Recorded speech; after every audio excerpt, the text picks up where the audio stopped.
Earn technical skills in the most efficient way. Let's make coding fun.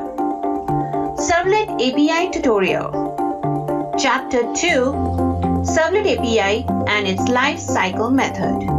So in this video, we are going to learn in detail about Servlet API and its life cycle method and a complete process in detail. So far, in the chapter 1, we learned about servlet architecture, where we have learned about web client and web server and the complete process, how a servlet process the HTTP request and get the response to the client.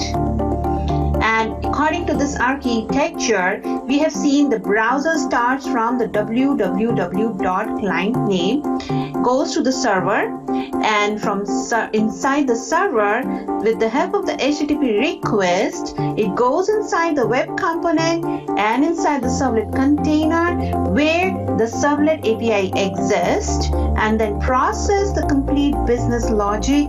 And if in case it required to contact the database, it goes to the database with the help of JDBC and process the input and get the output and provide the response back to the client with the help of HTTP response.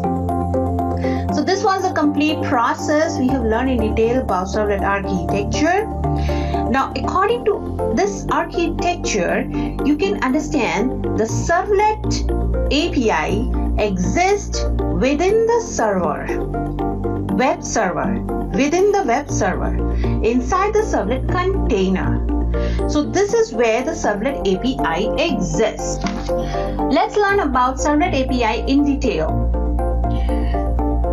The servlet API is divided into 3 layers. The top layer consists of interfaces and abstract base classes that are not specific to any particular communication protocol. You can see the generic servlet that is available to all other FTP or HTTP, SMTP kind of protocols. You can use it. The second level consists of abstract classes and sub-interfaces that extend the generic functionality for specific protocols. And the last and the third layer consist of classes that implement the full capability of the layer above.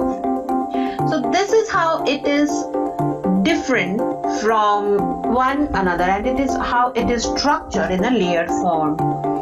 But if you see, the most commonly used HTTP request servlet are used interfaces are mentioned in this structure.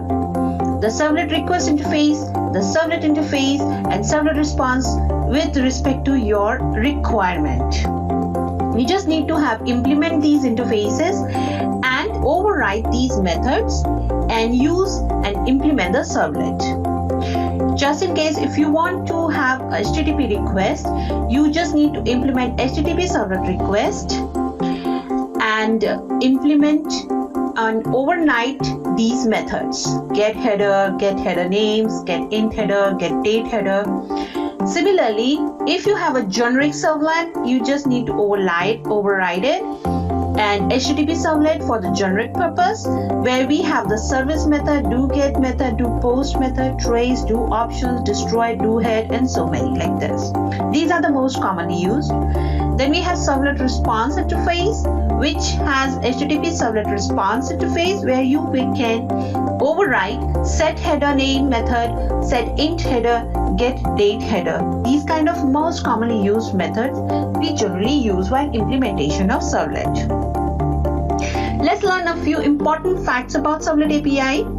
Servlet API exists with the callback methods for initialization and request processing.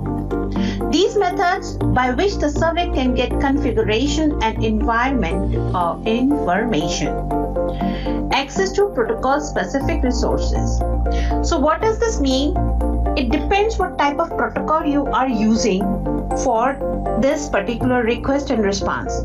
Sometimes they have SMTP kind of request or FTP type of request. So that is specific to this API. as we have interfaces and abstract classes, so there are some callback methods that you can use to initialize and override it. And this kind of methods needs a complete configuration and environmental information that you will understand when we'll come up with the demonstration. Next we have request response API. That means these request and response, getting it from the client or browser, basically have some information. So communication is very important in this case from web server to web client and vice versa, because retrieving form data, parse data from one component to another, retrieve security information, generate output, all these things are very important to be maintained accurate and efficiently. This is why servlet is important. Request object. When the client start a thread to create a request, and this object has to be implemented in the method and called in a method so that we can implement the servlet. That means request object is nothing but a object extended from the class HTTP servlet request, and this request object you can use and call to implement the methods and call those methods which is already available in the servlet API, and use and make this process extended. For example, you are requesting for a login servlet and you create ID and password. So from browser, the client is requesting for login and giving you information. So this information has to be passed on to the servlet. So when it is request object is created from the client, the servlet will implement those methods and call back those methods and get the information from the request and pass it to the servlet. So this process has to be happened with the help of request object. Now next step, response object. Just like request object, response object will process from server to the client. We have this HTTP servlet response interface where we implement that servlet class to that interface and override those methods and call and communicate to the client. Similarly, there are some more, for example, session management, we have filters, we have tag handling, exception handling. Similarly, we have request dispatcher interface, which is another very interesting part of servlet, where what we can do, we can forward the control and passing the data. That we can do it, discuss it in detail later in next few chapters. But for now, this is one of the important interface. So I just want to communicate with you what it has when it comes to the forward include kind of process. Like you are forwarding a control from one servlet to another servlet or another HTML or any other form of thread. What you can do, you just create the implement the request dispatcher interface and override forward method or include method and pass the control of the server from the client using forward method, or include the control of passing the data simply from server to client and vice versa. So this is all about the servlet API in details. Let's learn about servlet lifecycle method. As you can see, we have seen in the servlet architecture, there is a web component. Inside there, we have servlet container, and that's where the servlet exists. Now, when we start a client request, it starts from the init. Hello sir, laptop charging It is defined in the servlet API where we create an instance of request, and request can be if any. Hello sir, video pause झाली आहे दिसत नाही. Since it is a web application development profile, so you can have the HTTP request. Hello. After creating an instance of HTTP request, the Hello sir, video pause झाली आहे. to the service method, which is actually the main method where we write down the complete logic. What do you want to do in the server? So HTTP service method has few methods. Hello sir, video pause झाली आहे दिसत नाही. Which is like an override method. All you have to just override and come up with some kind of functionality, where inside you can validate any form of data, where you collect and updates application data model, or you can pass this data to another component and implement the do-get method. Now, what is the difference between do post and do get and do trace? When it is a form of get data, you have to give the do get method, override the do get method. And if it is a post type from the init method, it will be do post type of method. And in the end, you have to destroy the instance of request to deallocate the memory and release the instance to help and make it a efficient process. This helps to sir video pause झाली आहे, म्हणजे जे बोलतोय ते स्क्रीनवर दिसत नाही. thread handling, helping you to making an efficient process. Let's learn it in detail about server life cycle, how it process. So you see, we have a web server. So let's learn about server life cycle. If you see here, we start from the web client. The client will create an HTTP request and send to servlet container. This is your web component, and inside the web component we have any kind of container like servlet container, web container, your EJB containers, whatever kind of application you have, FTP container. That's where it goes, and it has a complete components, modules, web modules you can say, and inside the web modules they have a different kind of containers, which is the place where the servlet or any kind of container exists, or APIs are exist. So servlet container where the servlet APIs exist, how it process the request now.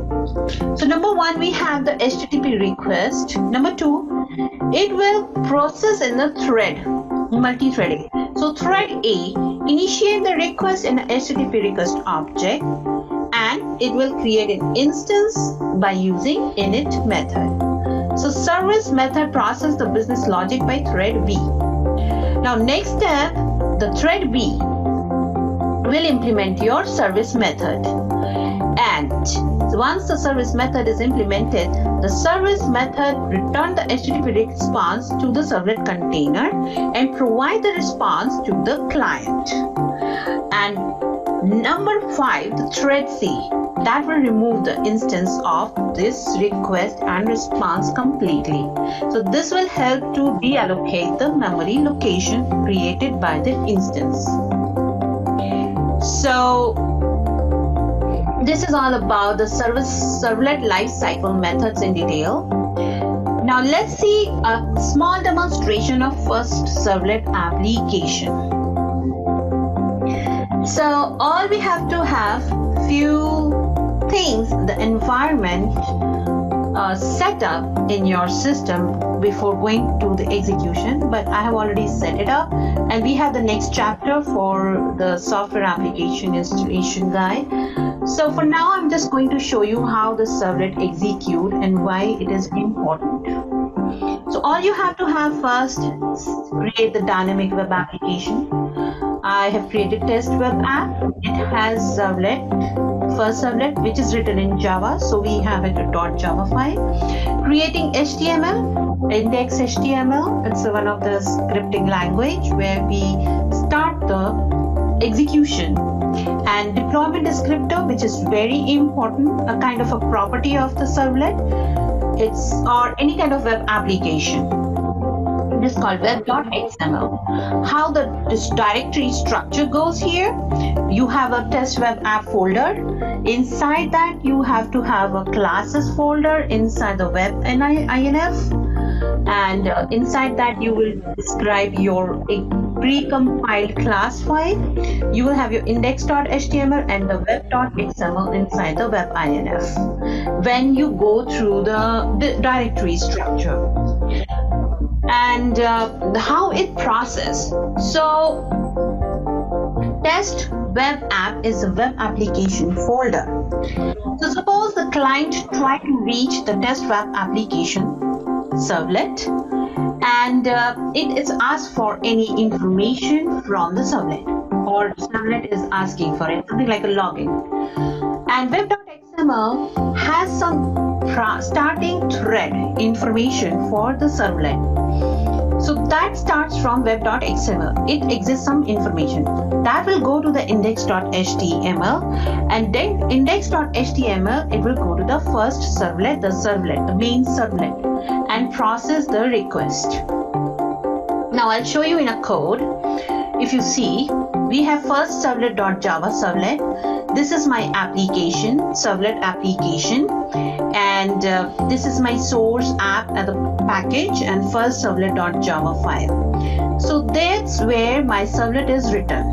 I have mentioned here, extend the HTTP servlet, which has the doPost method. HTTP servlet is a class, so we extend that class. Inside this class, we have doPost method, which we can override it. Here I have override it, and I'm trying to getting the response from the index.html file, and calling my first servlet parameter, and that first parameter, whatever the user entered, the login ID will be presented here that you have logged in successfully. That's all I'm doing it here. Next, you see the index.html file which exists here.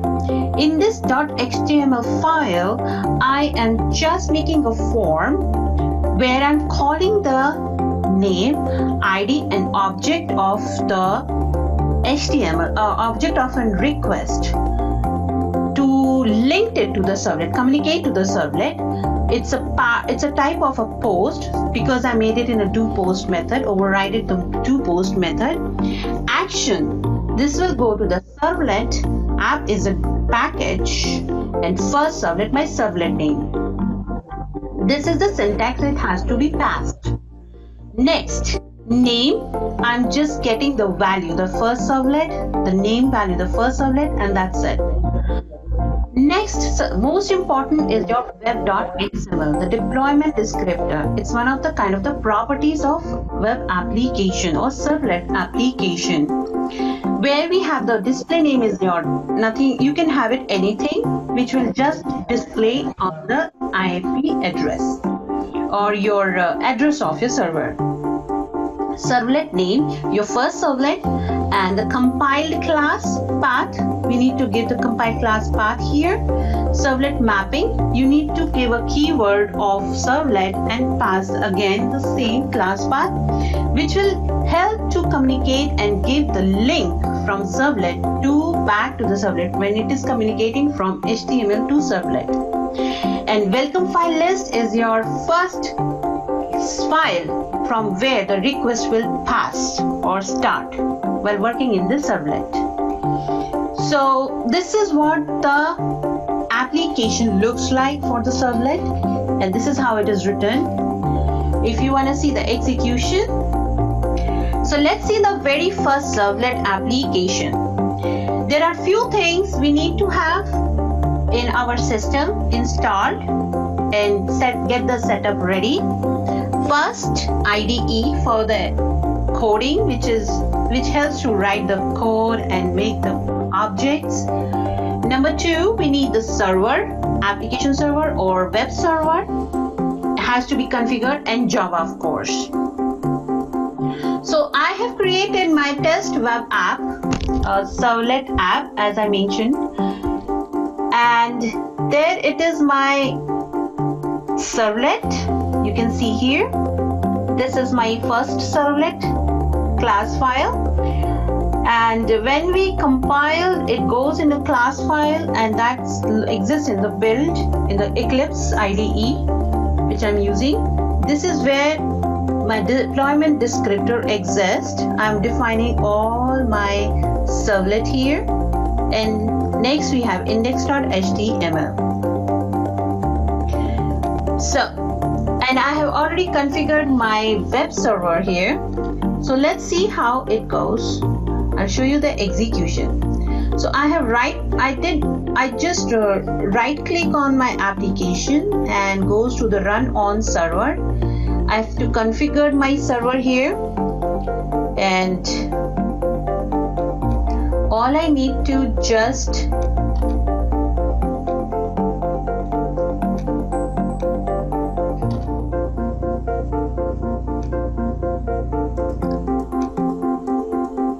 select my application and see.